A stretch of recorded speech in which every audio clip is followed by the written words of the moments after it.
Alrighty guys, so it's week 9 and I'm going to get the top 25 coming at you like last week. I'm going to just power through, get to the top 5 and discuss a little bit about why the top 5 are where they're at. There's a little bit of shake up this week, so here we go.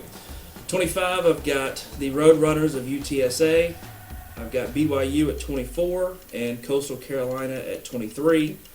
Iowa State at 22 and San Diego State at 21. I've got Penn State at 20, SMU at 19, Auburn at 18, Pittsburgh at 17. The Fighting Irish of Notre Dame at 16. I've got the Baylor Bears coming in at 15. 14, I've got Oklahoma State, and followed that at 13 with Texas A&M, the Aggies. 12, I've got Kentucky. 11 is Wake Forest. 10 is Iowa, and number 9 is Ole Miss. 8 is Oregon, 7 is Michigan State, and number 6 is Michigan. So that's number 6 through number 25. At number 5, I've got Oklahoma. They drop about 3 spots this week. Super unimpressed with Oklahoma's play this week. Kansas was in that game the whole game. Caleb looked pretty good the previous week. Actually looked fantastic the previous week, and kind of got shown that it was still a freshman.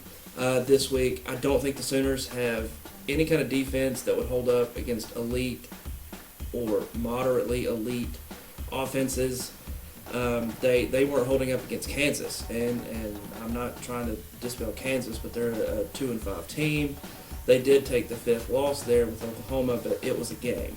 So Oklahoma drops right out of there. Number 4, so just making it into the playoff if it were to end today, is Ohio State. Their offense is cruising. I do still think there's some holes in the defense, but Ryan Day's done a whole lot to get the offense back to where, to keep up with Ohio State, you're going to need to score 35, even if you have a really, really good defense. Number 3, Bama. They had some trouble with Tennessee, went into the half losing to Tennessee at that point, but again, Saban is Saban, and he did what he does best. Made adjustments at the half, and they ran away with it at the end of that game. The 4th quarter kind of looked like a completely different Alabama football team than the first 3 quarters.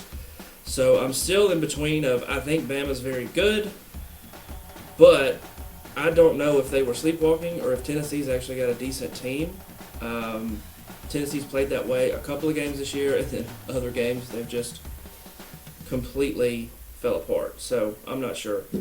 2 is Cincinnati. Again, it was a struggle win for those guys, but they've had, it almost feels like every game that they have is an emotional game. So eventually that kind of emotion kind of runs out, and you just have a game that you're battled with, and you got to go out there and win, and they did pick up the dub for that. I know that's kind of in contrast to Oklahoma, but Oklahoma has had so many narrow victories where this was the first kind of struggle win for Cincy. And then at number 1 is going to be Georgia. I know they have a bye week this week, getting ready for Florida. Coming up this coming Saturday. It's still, the defense is the marquee of that team, and even with a whole nother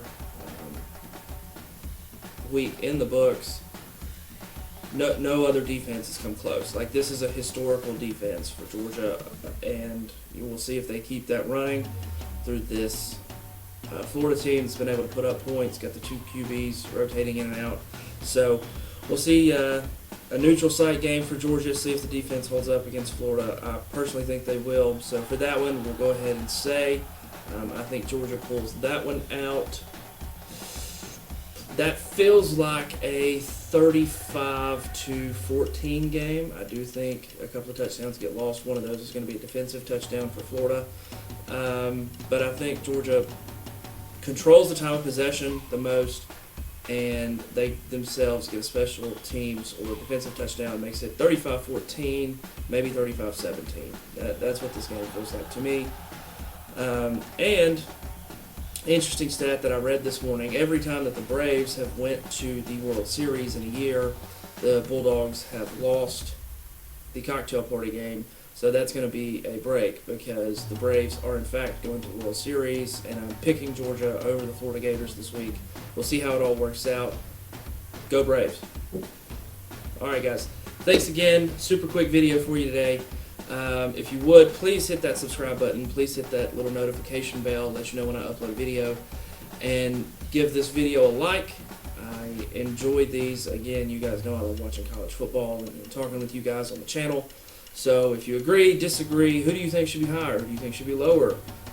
Give me a little bit of insight on what you're thinking of these teams. So I'm super excited. We're getting pretty deep into the season, and even still, we saw 2 top 10 teams go down this week. So it's still a super chaotic year for college football. It's a lot of fun to watch, and we're having a lot of fun. But as of now, guys, I'm going to call it Fam Jam. I'm out.